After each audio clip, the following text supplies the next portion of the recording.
诈骗在海外把人抓走这种集中营的画面新闻，已经不知道出现多少，到底有多严重？严重到连陈奕迅演唱会都取消了吗？这个是原本预计22号就要在泰国开唱的演唱会呢，居然突然喊停了，因为主办单位说，考量到中国公民的安全，所以全部取消退费。因为网络上出现了一些疯传的文字说，哇，疑似诈骗集团的人透露，2月份呢会有很多傻白甜，很多歌迷粉丝到这里来，准备要这一次进货好过年要把这些人都带去，想办法骗自称是粉丝，然后带他们去住宿或干嘛的，谎称泰国留学生，这样来把人骗走。所以因此呢，现在赶快演唱会取消，而其实中泰双方的关系也产生了一些微妙的变化。因为呢，泰国是很欢迎大陆游客的有个永久免签是2024年3月开始宣布的那因为宣布以来，马上就到泰国的观光客就暴增了嘛。光是贴这个简体字中文的公告有多少那去泰国从12月为止的外国旅客人数已经达到了3200万人，台湾是780万都还没有到，但带来的这个收益当然很可观。那陆客里面其中就占了620万人次，1.5兆泰铢的这个收益。所以泰国过去我们看到沦为猪仔这样被带走的，还连明星都是如此，各种手法都有演唱会被带走这个明星是以为去拍片的，王星搞了半天就被抓走了，还剃光头要他学习诈骗术。那或者是说像被带到缅甸去的24岁的彭姓香港的女生也是被带到那里之后，一个大象工业区，部分的失踪年轻女生都在这里，还要求要找人回来的话就要付钱台币大概90万赎金，还好还平安回来了所以王星事件的影响之后，现在变成春节期间很多大陆的客人不敢去了，觉得好可怕。那泰国还赶快要喊说，哎呀，中泰一家亲那数量游客下降10到20个百分比旅游局想办法要跟大家说很安全但泰国如此，中国大陆跟日本的关系呢？反而过去有点紧张的，现在越来越缓和了吗？日本执政党自民党干事长孙森山玉等等的这些官员呢，今天开始要访问北京，14号还要跟中国大陆的全国政协主席王沪宁外长要会谈，那进行各种的合作。那尤其是这次石破茂带了亲笔信过去给他们带过去，说希望能够尽早，他也想访问中国大陆，所以日本也会放宽中国大陆的公民入境签证等等的措施。好，所以他的自民党当然前政务调查会长认为这种没有经过党内程序的做法是有瑕疵的石破茂其实位置坐得也不太稳，但显然他是极力希望促成中日可以有更多的合作跟交流。毕竟中国大陆在这个人民币顺差的部分算一算，《纽约时报》的这个数字告诉大家说，像全世界各地的出口大量的增加的情况之下，光是去年的顺差达到了30兆台币这么高，相比如果像日本巅峰时代的5倍以上，所以中国的逆差当然数字很惊人，也超过了各种美国、德国这些史无前例的状态了也等于是2017年达到巅峰之后，考虑通膨也是像德国像这样子这个数字，相较之下都是相当的前进的。那因此当然引起美国的关注，不能够让它再转下去啦。所以拜登在临去秋波又做了一件事情，要针对于晶片有管制的新规定。各种规定里头呢，其实让辉达 NVIDIA 直接股价崩跌了4%。今天黄仁勋抵达了台湾准备要进行他尾牙啦、各种的演讲啦。但是这个 AI 晶片的措施，针对的所有的管控，其实也还有一点时间。到时候如果川普当上任之后，会不会继续推动，也是可以他有一点时间来做判断跟决定。但外界也会观察他到底会不会败归川随呢？戴老师，现在看看在演唱会中泰关系居然诈骗严重到这个程度。我觉得在一个治理失败的国家尤其是不能够有效的统治管理警察力量、治安力量不够强大的国家，它就是犯罪者的天堂。诈骗犯的诈骗集团，他们最喜欢运用这样的国家，不管过去在非洲，后来在柬埔寨、在老挝。然后现在老挝跟柬埔寨被清光了，然后也没有办法清光了，但是已经清的差不多，他们现在就往这个缅甸的方向来移动。那再加上泰国、泰缅边界，我们看到诈骗集团的诈骗的手段越来越高明然后各个国家都很痛苦都一直想铲除这些诈骗集团，他们的手段这个翻成粗心。过去是诈骗人的钱财，透过网络诈骗等等，现在是把人骗过去，被带走了，然后逼着他去犯罪，不然的话他的生命就有看虑了。不但他的生命受到威胁，然后他的精神、他的肉体受到凌虐，受到这种酷刑等等的，这种极为恶劣间最糟糕的情况会发生在你我之间。坦白说，这是一个非常值得去重视的事情。王兴的这个事件就凸显了前一段时间有一个非常有名的影片，他就是谈到诈骗集团怎么的手法。那他证明了这个影片它的取材是可靠的很有可能就是根据现实的情况来取材。我们也看到前段时间大陆有一位博士，那他被骗，怎么被骗呢？骗说他拿到的是一张聘书要他去泰国大学教书，所以他以为他是一切看起来他也去查证都是合法的，然后去了以后结果就被带走了，然后失联了，还好家人，然后整个政府动员。这次王兴也是这么一个案例，可是问题是还有多少人没有被救出来这些人有多少人他们陷入苦难之中，亟待救援。我觉得诈骗集团这个部分再不处理，全世界联合国再不好好的来处理，我个人认为你不能够靠一两个国家或者几个国家的努力，它真的是需要全世界把它当成恐怖主义的方式来处理了。再不这样处理真的不行。陈奕迅的突然间取消，我觉得这个风险他承担不了。如果有很多大陆的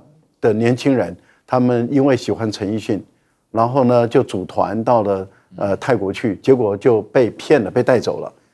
例如说他可能以为这个旅行社或是这个住家这个民宿是没有问题的他都在网络上看都没问题了，结果去了以后那个民宿有问题，这个旅行社有问题，那个有问题，结果一切都是一个骗局，而他们的骗局可以安排的天衣无缝，然后这些人被送到缅甸去，你想这会是多大的一个事？陈奕迅他承担得了这个后果吗？所以我个人是觉得真的是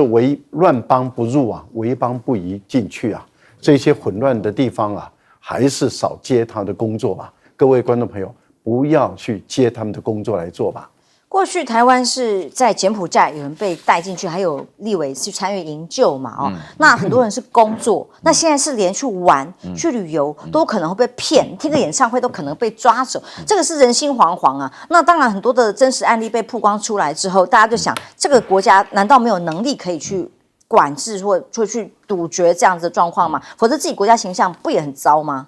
我接着讲有钱能使鬼推磨。这个诈骗集团之所以如此猖獗除了手法不断的推陈出新以外另外我自己好几次都差点被骗了，真的哎呦，我就觉得好真实就念了身份证号码然后问了什么身份证号码念了，他就乱念就念真的然后那个时候旁边也是个媒体人唐湘龙在他比较有经验，他就对着大喊电话讲说不要再骗了，人家是失智老人说我的你知道吗所以说哎呦我讲真的，这是真的事情因为这个都上 YouTube 嘛就是我必须要强调就我们从小就看了一个连续剧叫《星星知我心》星星知我心，家家知道星星在哪里我跟你讲，这个王兴运气很好那个女朋友家家很机敏然后在这个微博主动发消息，然后飞到泰国去说星星不见了然后引发了大家注意。说实在话，我们以前都没听过王兴这个明星对不对？那现在的话呢，突然发觉他不见了，我必须要强调，这个诈骗的手法实在是非常有道理。他是觉得说，你这种要红不红的明星他是给你试镜的机会。大家要了解因为那个明星本身并不是说每一个人都像这个我们讲的什么这个一大胡歌这么红嘛，对不对那他们当然就是二线的话呢，有机会就拍戏嘛，争取然后就像我们赖老师讲的一样，他弄得非常真实这个王兴就去了以后剃光头脚上戴着脚镣，然后呢学打字一听就知道完全是懂中文的人在弄。我告诉大家他里面是干的什么事的？他就是说你本身第一个，你跟你家里要钱，这个能够要到多少算多少，然后你在诈骗是一个工具，然后第三个你可以嘎腰子卖掉财管，最后你连命都没了。就在这种一步的话呢，我觉得原来啊，这个大家会讲到说是一个国家的治理啊，就首先呢必须要强调啊，你能够活在一个有秩序的国家，像中国这么大而有为的这种国家，它给你这个公共的安全非常好。但是外国的周遭啊，缅北的情况它肃清了以后，现在缅泰边界的话呢，问题很多。那这次的话呢，我觉得有几个问题啊，非常值得大家注意。首先，第一个，王兴因为他的女朋友一公布以后，他居然被捞回来。他说他同行的有50个人被抓，那剩下49个人，这是第一个问题。第二个问题的话呢，这个泰国怎么有办法把人捞回来？他是在缅甸里头捞回来的哦，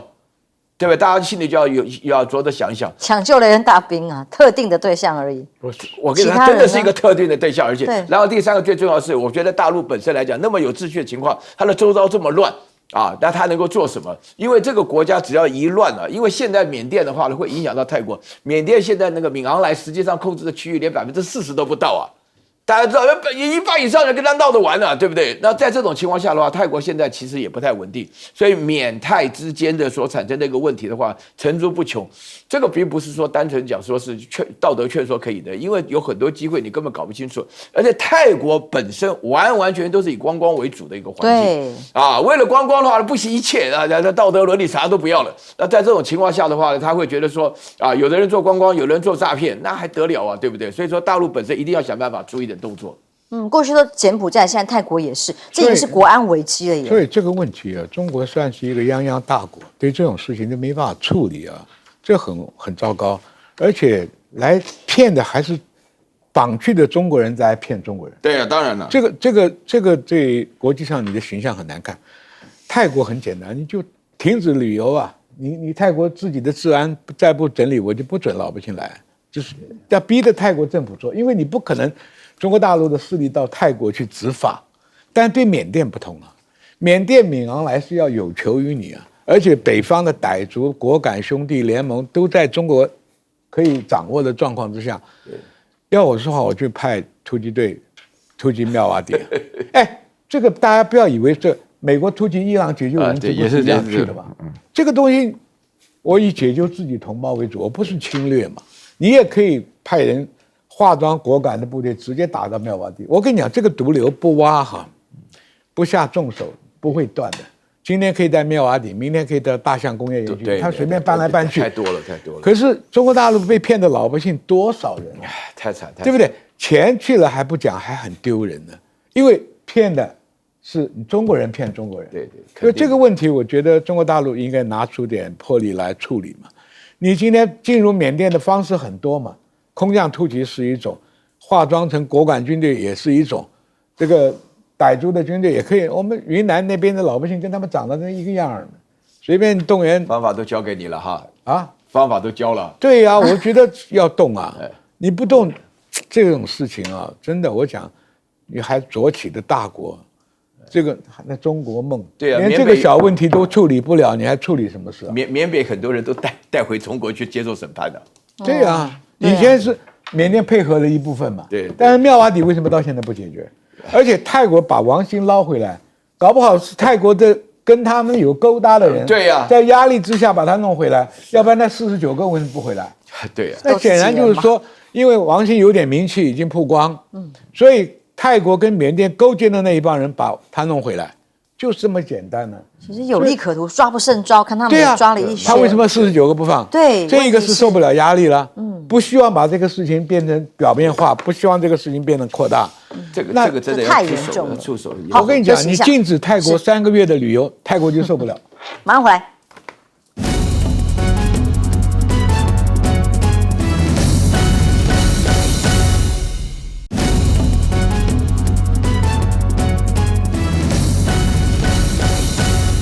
全世界除了在看川普准备就职之外，也在看加州大火到底没完没了到什么时候？从7号开始烧的第1天，到现在已经算是第8天了。那双方政治人物口水啊，川普趁这个机会要把这个加州州长纽森给骂到爆，骂到倒为止。所以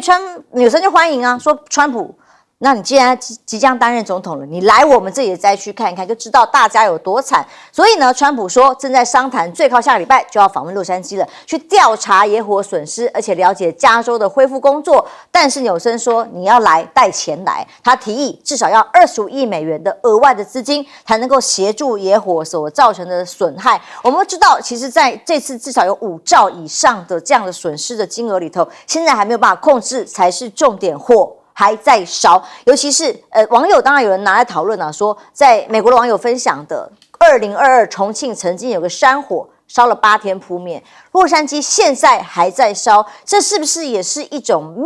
面子跟镜子啊，都是一样？那也显示了一个国家的这个运作能力有没有办法救灾的困境，尤其是现在最惨的是魔鬼级、恶魔级的焚风又来了，被说这个火啊。在这个焚风的吹波之下，再3天还会更严重，等于就有飓风等级的这样子的风，可以让这个火势更难控制。所以呢，虽然空中不停的有飞机穿梭，想要救火部署，但火势还在烧。那美国呢，对于美中对抗，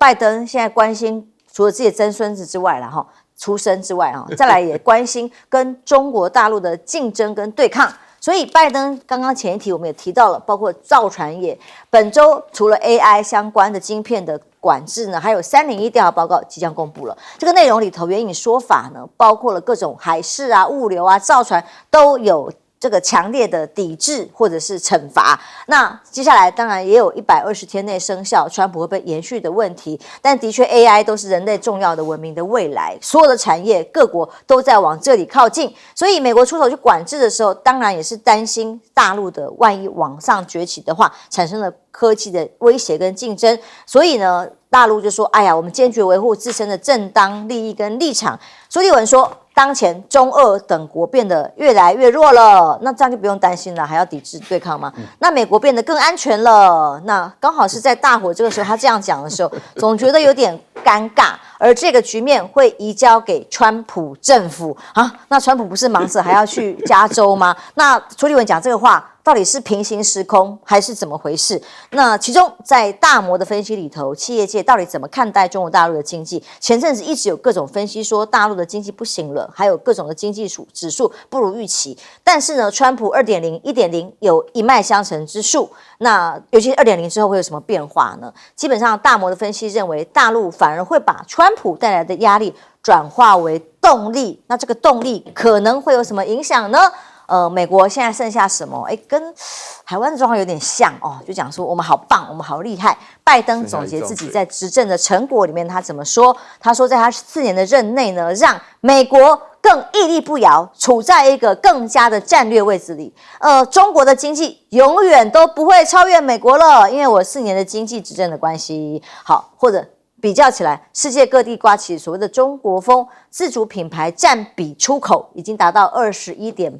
的比例。2024年有更多高科技的产业了出海啊，刚刚讲到的，所以出口数字顺差到这样的程度也是前所未见。那各种尤其是科技产业，电动车、3D 列印、工业机器人，这些其实都攸关人类科技的文明跟未来，成长速度都非常惊人，可以甚至高达45.2个百分比。尤其是新能源车，当川普喊出来不要啦，回头路，全部都要用石油，还有最原始传统的污染的这个能源之后，但是在大陆的新能源车呢，已经销售突破了1200万辆，成为连10年的全球第一。这个数字都蛮惊人的啦。这个1200万辆连续10年的世界第一的首位数字，更代表了在新能源的部分，反而是在中国大陆会是用的更普遍，而且在科技的运用上会更积极哦。岳老师来看看，在苏立文还有拜登口中最安全、最强大的美国，为什么加州的野火会却烧成这样？我跟你讲啊，加州的野火到现在我们正在讲的时候，已经烧了不止1个礼拜了，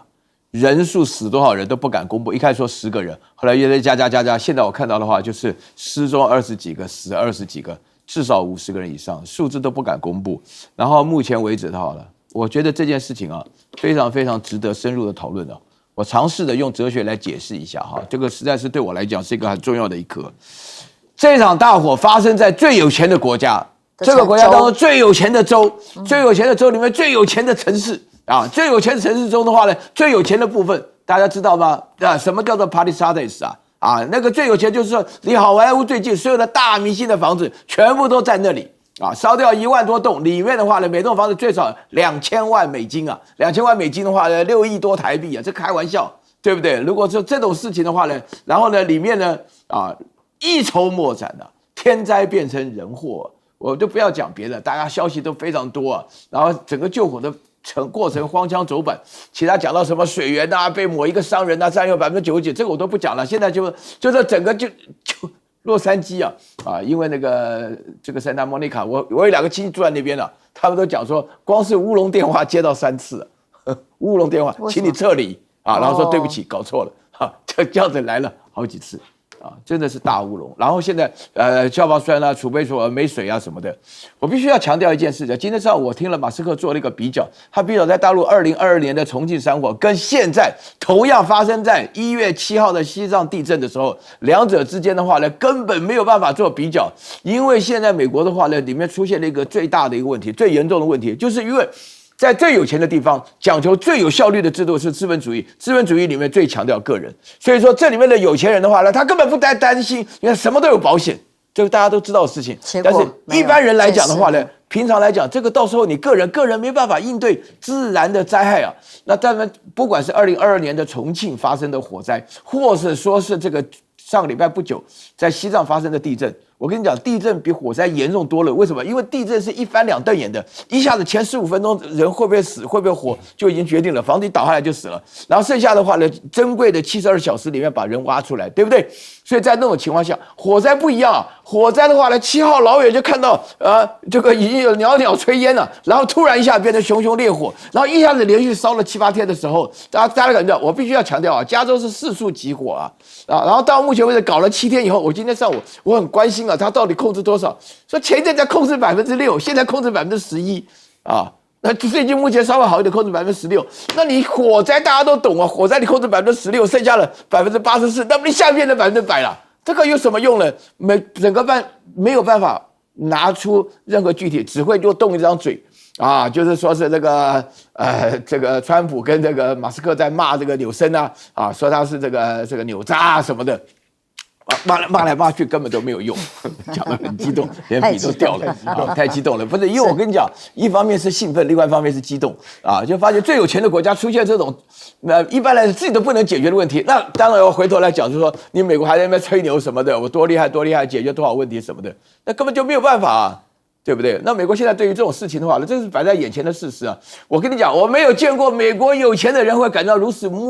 无助因为我看到在美国镜头里面展现出来感觉很困难的，都是长得那种像中南美洲人的样子或者说什么的。但是我今天早上看到一个金发蓝眼的很高贵的一个妇人讲说怎么办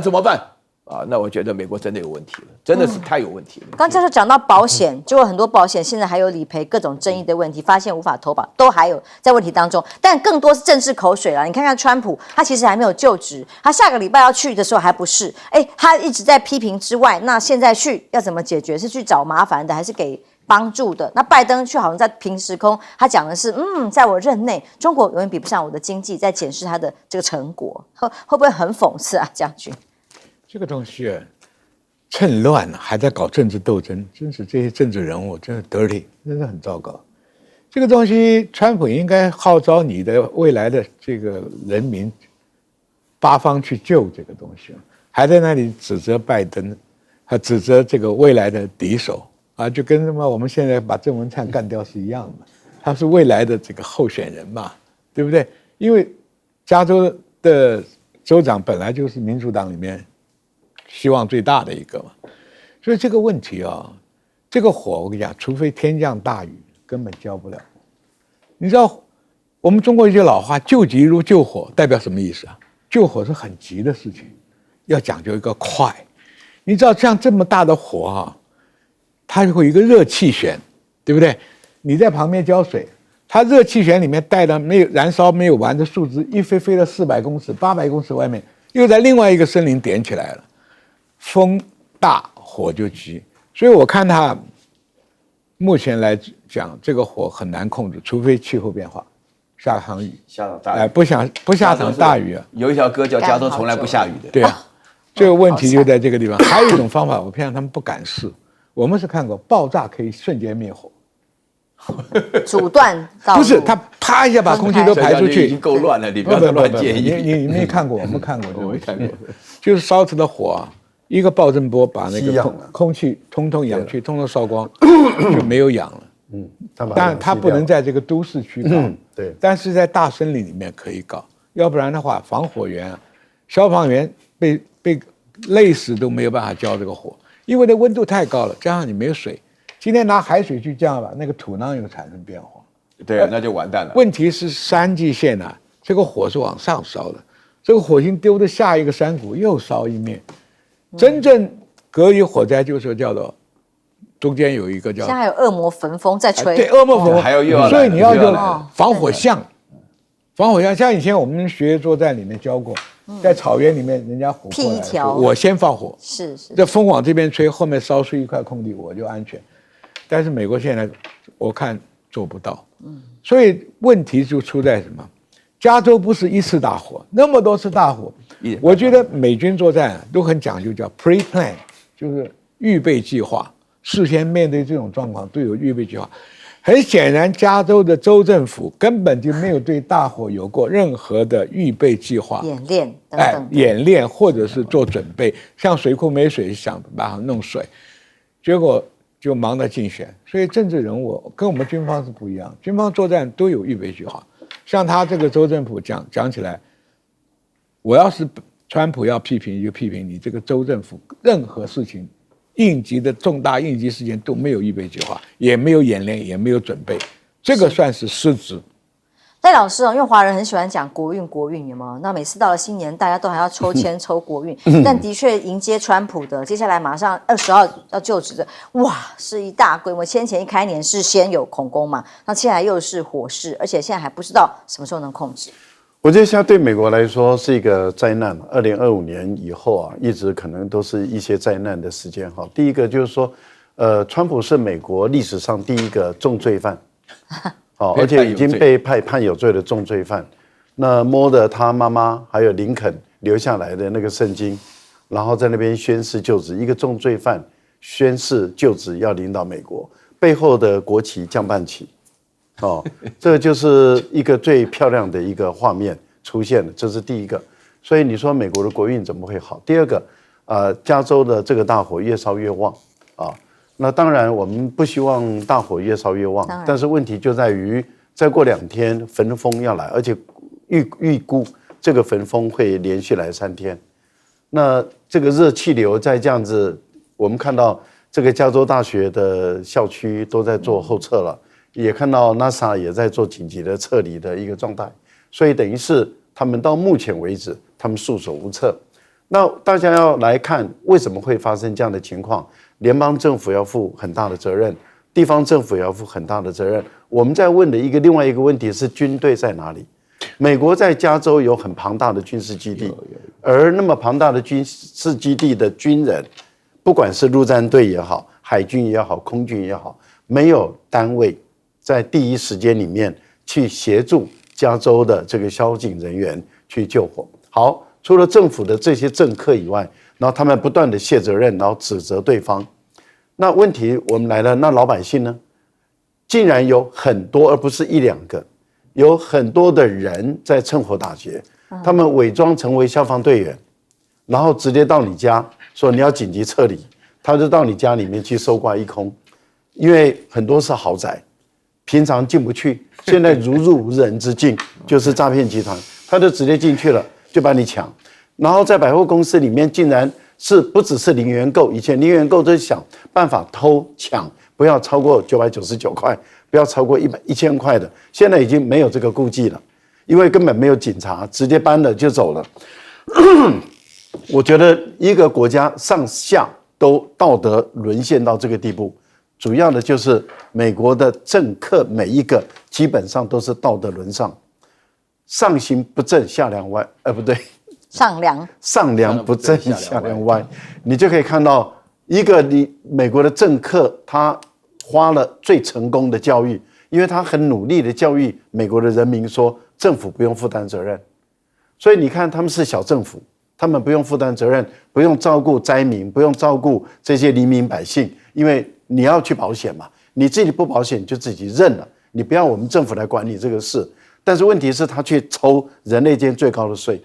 人类间缴这么多的税，让这些政客去花费，但是老百姓没有得到政府的照顾，这就是当前的美国梦。很多人还心心念念的要去美国追求这个美国梦。拜登的梦也还是啊，他说中国经济永远不会超越美国了。这个更有趣他在讲梦话。拜登我们把它称之为拜振华啊。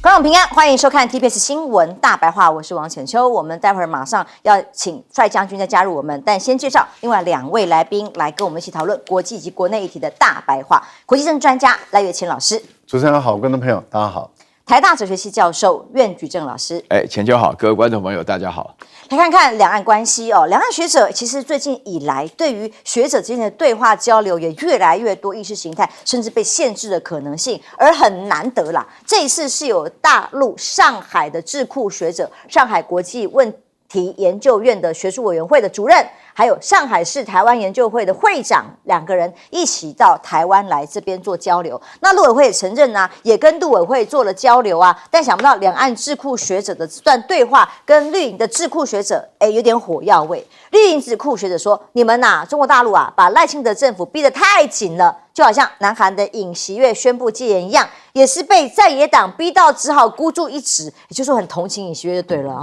就是本来也想干，也是你要把像尹锡悦一样，可见他们的小编的发文是真心的很羡慕很想。而严安林回应说，这个赖清德小动作太多，互不隶属论在于先强调有主权才有国家，才接着论述两岸互不隶属，这个才是真正所谓两国论接下来引起两岸之间很多冲突跟争议的原因啊。现在两岸的交流真的动不动就动辄很敏感，例如地方县市首长饶庆铃，台东，他是为了想要自己的农民的水果能够卖得出去，所以到大陆去交流。结果呢，因为在行程之外见了一个人，中共台办的主任宋涛。多了这个行程之后，来不及事先没有报备过所以就说未来可能会惩处，甚至可能禁止他前往大陆等等的。大家讨论是说，哇，绿营智库可以见大陆团，台湾县市首长不能见，或跟大陆撕破脸，其实靠的是什么呢？背后还有老美吗？现在真的还有美国吗？台海如果爆发战争的时候各国愿意为了台湾制裁中国吗？这美国的学者有一个讨论，最后告诉大家的结论是：华府必须思考不跟中国硬脱钩。到目前为止，还没有对于共军万一侵台第一天做好准备，更何况如果是川普的话，那就更难讲了和无法预测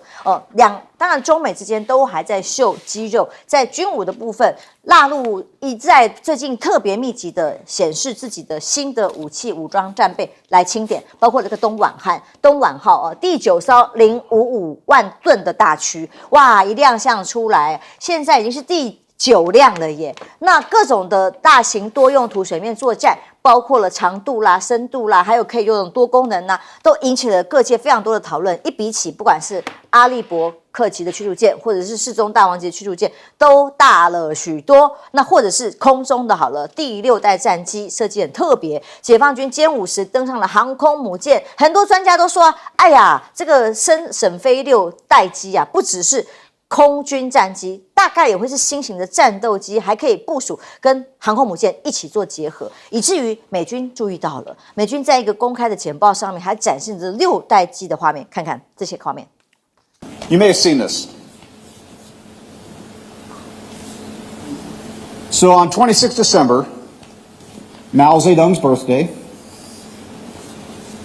and this was very deliberate. Nothing happens in China on social media. These are all lifted out of Chinese social media.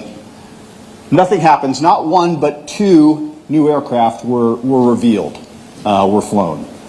The U.S. hasn't officially designated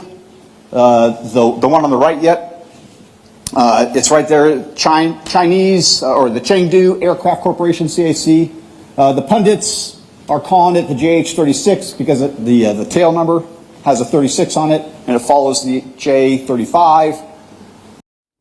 美军的简报里面出现的这一艘6代战机的影片哦，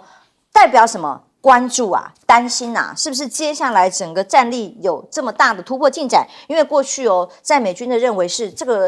样的战机，2030年以前，现在才2025啊，2030年以前都不可能现身的。没有想到短短半年就出现了吗？那还有共军在川普上任之前的大秀肌肉，也有警告新政府的意味吗？接下来双方的关系还有的瞧，美国到底在西太平洋还有没有办法加以抗衡？这件事情未来美中当然还是会对抗，但是现在以发展上来看，似乎短短2年之内，中方有可能在西太平洋，尤其是子午线以西啊，获得明显优势，在数量上，现代战机增加12倍，以至于5代战机增加5倍，会是12:1这样的比例吗？还有美军会说要对抗共军啊，把这个胜算寄托在一个新的机型，叫做 B-21，说这个可能呢可以有与之一战的隐形轰炸机可以扳回劣势。不过他们有说到说，美国空军已经决定啊，要采购100架 B-21的承诺延后了哦。那可能有各种的考量，但是到2030年下一代的空中优势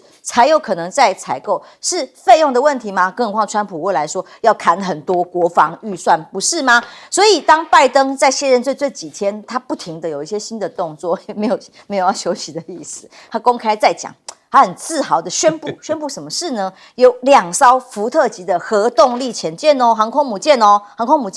又分别准备要亮相了。要命名什么呢？命名叫做比尔·克林顿跟乔治·布希。他不会期待有下一台是以他的名字为命名吧？但这个美国海军有一个数字可以算一下，预计实现扩大作战舰队这个计划，要从现在开始算。到2054年的30年之间，每年花费401亿美元的用途才能够投资，就是要超过1兆美元。那到底这2艘不管克林顿还是叫布希的船什么时候出来，或拜登舰有没有可能出现，我们也有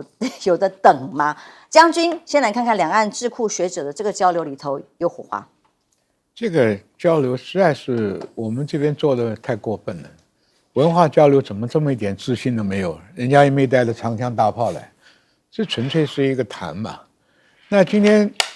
民进党政府就很怕交流，那么交流以后，台湾老百姓就获得真相，到底中国大陆是什么？是个恐怖的国家、独裁的国家，台湾老百姓不能容忍的国家。那习近平想扩大交流，就减少双方的误会，何况这是学术性的交流，你没有说解放军的跟你交流。对不对？所以这个问题啊，自己有点小家子气，对自己没有信心。如果说你干脆就把中国大陆宣布为敌人，那么这些去交流的，或者是这个姚庆林跑去的是不对。那你又现实不行啊，他又没有敢宣布是敌国啊，对不对？所以这个问题啊，就叫鬼扯淡啊。另外一个美国这个所谓出兵台湾啊。第一个有没有意愿？意愿是怎么来的？有重大的战略利益，有重大的经济利益，好，或者是说被迫，这3个在美国来讲跟中国都没有，不形成。第二个最关键是能力，你有没有能力来支援台湾，打败解放军？我们就看空军好了。美国估计说，哎呀，这一次出来的沈飞跟这个陈飞2架飞机，他没有想到预期那么快。对不对？他要到30年才出来，那是你拿自己美国造机的速度来评估人家这个很快呀，比你快5年，半年就出来，半年就出来，这比你快5年呢，比你预期的快5年。一是拿你自己的造机能力，第二个造舰能力那更扯了，造舰能力美国的船坞不够，跟中国大陆几十个船坞可以造军舰，那不能比。第3个就是预算，川普是一个希望拿国防实力来打中美的对抗吗？他是想打经济作战，经济战略上打，没有想在军事上打。所以我讲，无论有意愿，无论能力，美国在30年在西太平洋不可能形成优势，因为你讲了半天，航母也不过是带空军来，空优作战只是三军联合作战中间的一环。是不是能够完全扭转战局？不行，因为解决台湾的问题必须美军有大批部队登陆，来跟登陆的解放军决一雌雄。你有没有能力？没有能力，那台湾只有在解放军的空中攻击加上美国的空中还击，我们死伤更重。所以这个问题啊，大家把战争深入去分析一下，把这个战斗的程序去铺排一下，我们都觉得这场战争打的是毫无意义，也没有胜算。而且美国这个空头支票啊，很快就曝光了。第一个，你的航母能不能在西太平洋取得绝对的空优？取得空优以后，人家登陆的部队，我们也没有办法去完全的击败人家。所以你被占领了空优，差一点。何况空优是靠6代机啊，5代机啊。那到30年，解放军的这个6代机跟5代机的战力都已经到了巅峰了嘛？你美国的6代机也没有来，还没有研发出来，所以这个问题说连空优都不能够形成，你就算你造2条航母也是5年以后的事。那航母能带什么飞机来？带的飞机又不是6代机，所以你 B-21只是来一个战略性的轰炸而已，解决不了台海战争的关键的因素。所以这个问题啊，这个唬老百姓可以了，我们是做全盘3军联合作战的规划的人来讲，这个大战中间，你这是一小节部分啊，空中是空中的空优呢，还是空对地的空优呢，还是配合美军的3军联合登陆的空优？那性质完全不一样，完全不一样。所以你只有高来高去吧。我们也算过伊拉克战争，美国的部队要搬到伊拉克，起码花6个月时间准备，而且对手是个弱小国家。何况今天面对的是100万的解放军，还有100多万的武警部队，他的部队可以说源源不绝啊。那问题是我们有多少部队能消耗？美国有多少部队能消耗？所以大家把这个数据，基本数据看一看就知道不可能的。当然，两岸现在很多的交流都要如履薄冰，就算是陆委会相关单位核准的啊，你看像饶庆林地方首长或者是学者，可是随时都还要踩地雷耶，可能会被贴上各种的标签。姚庆林到大陆去是为台湾的农民开辟市场，因为释迦还有其他的水果，由于有一些微生物啦或者是一些寄生物，那么我们必须要把它清理干净。那清理干净了以后，我们已经符合规定了，我们希望把这个市场打开。所以姚庆林到大陆去开辟市场，何错之有？为什么要惩罚他？因为见了宋涛不行我觉得他见了宋涛有哪一点不对？我就觉得这简直是莫名其妙。为什么？因为宋涛是国台办主任呢，他可以帮忙很多，可以帮台湾的农民很多忙。我觉得民进党政府今天你执政到现在，一轨没有了。原来陆委会跟国台办可以直接通电话的，现在没有了，2轨也没有了。原来定期的这种智库的真正的智库的相互的合作、联络协调，甚至大学之间的交流、老师学生之间的交流都没有了。现在好不容易搞一个3轨，搞一个3轨能不能成为成型，能不能成为一个定期的机制还不知道。然后你今天在讲话中的时候，你与会的出席的这些所谓的民进党的智库，你要有一点点水准嘛？你到现在还在支持尹锡悦的戒严令，真的，你还在支持尹锡悦的戒严令，已经让韩国人蒙羞，韩国人愤怒了，你还在支持尹锡悦的戒严令，说因为在野党在国会把尹锡悦逼得太急了，逼得太过了，所以他不得不出此下策，走了这样子最糟的一条路，走了这样的一条路。那我要问你一件事情啊，尹锡悦就是违反民主，就是反民主。为什么？因为在野党在国会里面居多数，为什么不让他组阁？今天国民党在国会、在立法院里面比你民进党还多。按照民主政治的原理，就应该由国民党来组阁。你今天剥夺国民党的合法、按照民主的价值精神的组阁权，你剥夺他，你就是反民主。坦白说，你今天你民进党有什么资格说民主？你根本就是反民主，因为组阁权应该交给国民党，由国民党来组阁。国民党可以联合民众党一起来组阁啊，但是轮不到你民进党，轮不到你卓荣泰来当行政院院长，这个搞不清楚状况。你赖清德你是4成的选票而已，你已经够丢脸的，4成选票，你在国会里面是少数党，你还来阻隔，简直是反民主、反民主、反民主。另外，美国事实上在西太平洋，它的战力、军力，他自己也知道嘛，他已经输了嘛。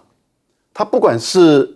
军舰、海军的能力，他不管是空军的能力，他都输了嘛。所以他第一岛链、第二岛链都撤掉了，他自己都承认是第3岛链，而且根本没有第3岛链存在。你就可以知道，美国在西太平洋这个部分里面是完全打不过了。美国从来没有跟他势均力敌的军队打过，势均力敌都打不过了，何况现在你的军力比对方还差，你还打得过，笑死人了。岳老师，学者交流现在好容易有擦枪走火呀。